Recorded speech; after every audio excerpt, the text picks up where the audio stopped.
आपने गाजियाबाद की जनता को राहत दिलाई। 5 विधायक है, एक भी कोई निकल के बोले कि हाँ ये गलत हो रहा है गाजियाबाद की जनता के साथ। कोर्ट जाना पड़ रहा है इन जनप्रतिनिधियों के रहते हुए। कहते थे डबल इंजन, ये तो डबल नहीं ट्रिपल भी नहीं, 4 गुना इंजन चल रहा है।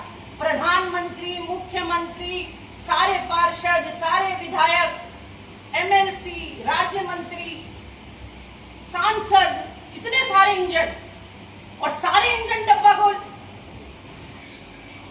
सारे इंजन डब्बा गोल।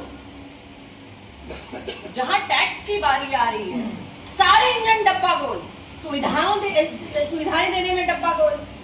आप मुझे बताइए, मैं पूछना चाहती हूँ और मैं हर जगह कहती हूँ कि गाजियाबाद को अगर एलिवेटेड रोड दिया तो किसने दिया? गाजियाबाद को अगर एमएमजी दिया किसने दिया? मेट्रो दी किसने दी? जो पुल आप देख रहे हैं, जो कई जगह आपको जोड़ता हुआ आपको सुविधाएं दे रहा है, किसकी सरकार ने दिया? लगातार भाजपा को गाजियाबाद की जनता ने चुना, लेकिन सुविधाएं किसने दी?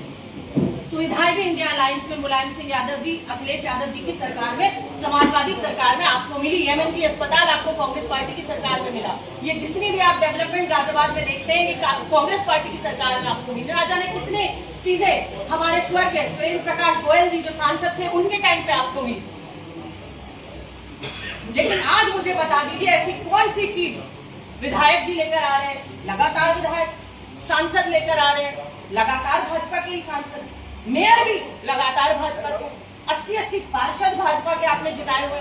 लेकिन भाजपा के पार्षद प्रपोज करते हैं, भाजपा के पार्षद प्रपोज करते हैं कि लाइए बढ़ाइए, 1000 की जगह 3000 देने को तैयार है गाजियाबाद। नहीं है तैयार गाजियाबाद 3000 देने के लिए, 1000 के लिए। गाजियाबाद वही देगा जो 16 नगर निगम दे रहे।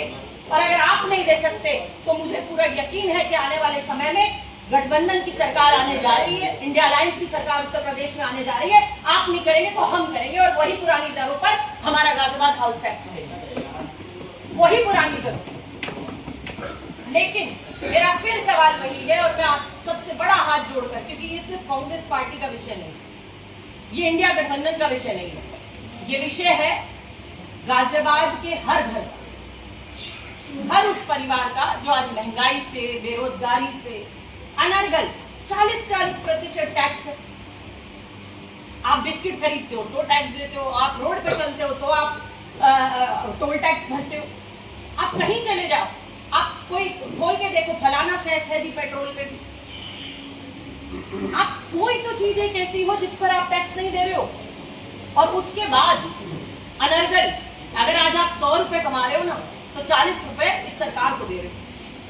लेकिन उस 40 रुपए में ये सरकार आपको सुविधा कह रही है, उसमें भी गाजियाबाद आपने रेखांकित करके छोड़ रखा है। आपको क्या लगता है कि गाजियाबाद में इतना पैसा भरा हुआ है कि लूट लो? अब चुनाव आएगा तो सारा चुनाव का पैसा आप गाजियाबाद की जनता से लूट लो और लगा लो अपने चुनाव में। गाजियाबाद की जनता का भी खून और पसीने का पैसा है, मेहनत का पैसा है। मेरी मांग है उत्तर प्रदेश सरकार में बैठे हमारे योगी जी से, योगी जी, योगी कभी भोगी नहीं होता, योगी कभी भोगी नहीं होता। रहम करे गाजियाबाद की जनता का, और इस तरह के अनर्गल टैक्स गाजियाबाद की जनता पर ना लगाएं। गाजियाबाद, हमारी मांग है कि ये टैक्स आप वापस लें, नहीं तो हम आंदोलन करेंगे, गाजियाबाद की जनता को साथ लेंगे। और आपने जो ये मान लिया है कि कुत्ता भी भारतीय जनता पार्टी का आप यहाँ खड़ा करोगे और जीतेगा, वो अब हम नहीं होने देंगे। जिस विश्वास से गाजियाबाद की जनता ने हमें 5.5 लाख वोट दिए है, उसी विश्वास से हम गाजियाबाद की जनता की इस लड़ाई को आगे ले जाएंगे, और इस हाउस टैक्स के निर्णय को आपको वापस लेना पड़ेगा। बहुत बहुत धन्यवाद।